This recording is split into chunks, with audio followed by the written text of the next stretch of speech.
Leland Vitter, good evening. Once again, we are leading with a law all but banning abortions in Texas. And once again, we are not going to discuss the abortion debate, but focus on the broad-reaching consequences Texas's law could have on your ability to buy a gun, eat in a restaurant, or visit a nail salon anywhere in the country. We're going to explain the connection in a minute. In a statement, the president said, "I'm launching a whole-of-government effort to respond to this decision, specifically to looking to HHS and DOJ to see what steps the federal government can take to insulate those in Texas from this law and ensure access to safe and legal abortions as protected by Roe," referring to Roe v. Wade. First, we need to explain how this law is different than any abortion legislation since Roe. It all goes down to how the law is written, because it goes around the traditional mechanism that abortion rights advocates use to challenge state laws. Here it is.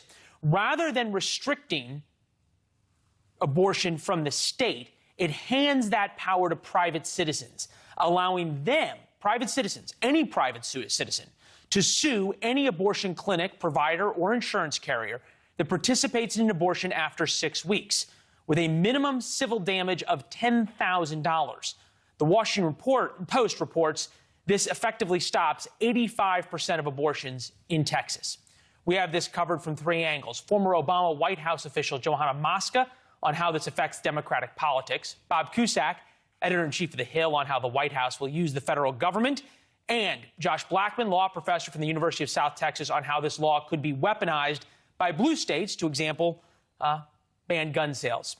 Appreciate you all being here. Johanna, we start with you. All right, so does the Biden administration just get to investigate any red state whose law it doesn't like? No, I don't think you're going to see that. I think what you're going to see is, look, this is personal. This is people's most important decision that is what we're seeing right here. Make. They don't like the law, and Joe Biden's basically saying, I'm going to use the power of the federal government to get around it. Is he not? It's more than not liking the law, Leland. The way that this law is written basically sets up a witch hunt. So if I'm, gossipy Gail down the street, and I've decided that somebody has maybe talked to somebody about an abortion, I can sue them. I can fill our courts with unnecessary lawsuits, and it's just, it's not only stupid, but it's also not what governance is about. In Texas, we have energy crisis, we have natural disasters that we need to get ready for, but instead, what we're doing is we're talking about abortion, and this is just a red meat issue to some of these politicians. But look, I found out when I was 21 years old that I had my parents had given up a child for adoption, and that is a very personal decision when they had a teenage pregnancy. That is not something the government should be involved in. That is something that they should discuss with their parents, with their faith leaders, Johanna, we said certainly not in a lawsuit. Yeah. Well, Johanna, we said we weren't going to get into the abortion debate, which is where this is headed. Try to stay on the law. Bob, it brings up so much, though, of the corporate activism side now of politics, especially about real personal politics and these cultural issues. Match.com, the dating site, and you can imagine that they're not going to be the last ones, have said that they are going to pay for Texas employees who seek out-of-state abortions. And there's obviously this thought that companies across Texas, especially those in Austin, the tech sector, are really going to get upset about this. Here's how Greg Abbott responded. Take a listen. Regardless of some hand-wringing by some publications, the people who are not wringing their hands are the people who create jobs, that run businesses, that care about their daily lives. And people are choosing Texas over any other state, and part of that is because of our low regulations, our no income tax. In fact, we constitutionally banned an income tax in the state of Texas. So is the Texas abortion law the next Georgia voting law, Bob, of corporate virtue signaling?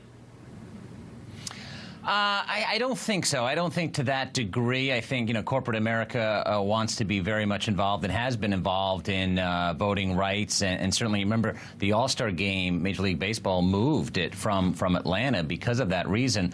I don't think that's going to be the case. As far as Biden and the White House, they really don't have many options here because the Supreme Court has spoken, and then it comes down to, well, maybe Congress could pass a new law because Nancy Pelosi's indicated she's going to move forward on legislation. But that's not going to pass unless you pack the courts like the left wants and add more justices to the Supreme Court. I don't think that's going to happen either because the votes are not there to do it. So that's why the Supreme Court is so important. And remember, a lot of people on the left are reminding everybody that Ruth Bader Ginsburg could have retired earlier, and that's a key vote. And now John Roberts is no longer the swing vote that he used to be because the conservative majority is 6-3, with Roberts sometimes siding with the left. And he did in this case 5-4. Josh, you're the expert on the Supreme Court here. Is Bob right that the Supreme Court has spoken, or have they just declined to decide right now? I think they're taking it with caution. The 5 justices in the majority simply said, this case is not ready for us review, come back later. So I don't think the court's spoken quite yet, but this term the court will consider whether to overrule Roe v. Wade in its entirety. So this is a huge year for abortion cases at the court. Johanna, obviously we understand the emotion that you have about this topic, and we appreciate you bringing it. As we sort of discuss this from a political standpoint and how the federal government is trying to sort of attack this law and overturn it because they don't like it, let's ask this. How we've seen the White House now step up about this in a pretty unusual way. Nancy Pelosi saying she's going to start talking about this. Is this what Democrats need to capture the kind of emotion that you've showed on this and turn things around for the Biden administration after a rough month? You know, Leland, with all due respect, to brush it off, to brush childbirth, the most important thing that you ever do in your life, off as an emotional thing, or maybe some of us have emotions about it, is the kind of dismissive thing that I think we're actually above. This is crucial to a lot of people. You know, they don't want the government involved in this. And if you look at the stats are actually on the Democrat side on this. They're not trying to brush anything aside. They didn't want this law. Texas passed this law. Texas forced our hands. Texas has now put in place a law that basically bans Roe v. Wade. It has overturned abortion, and people who are young, who want to have abortion rights preserved, are going to need to get to the polls. And so, you know, the whole voting rights debate, which we should definitely talk about, you know, they'll put in place a lot of barriers, but this is something that people care about. And so, you know, as much as Texas wanted to throw out red meat to the Republican side, I'm afraid they've got a lot of people who are going to be pretty upset about this. Josh, you not only study law, but you study politics in Texas. Is there a backlash among Texas Democrats that this has galvanized in the way Johanna speaks? There very well may be a backlash. I mean, the election's about a year away for the midterms, and then the state legislature as well. But I think in the interim, the politics are such that this law will remain in place. I think Planned Parenthood and other groups will have to figure out what they're going to do, because I don't see this law being stopped by the courts. Yeah, and that, Bob, then would bring it back to an election issue. We hear so much from the White House on this right now. Is this where they're trying to pivot? Do they see this as an opening for the next couple of months to change the conversation?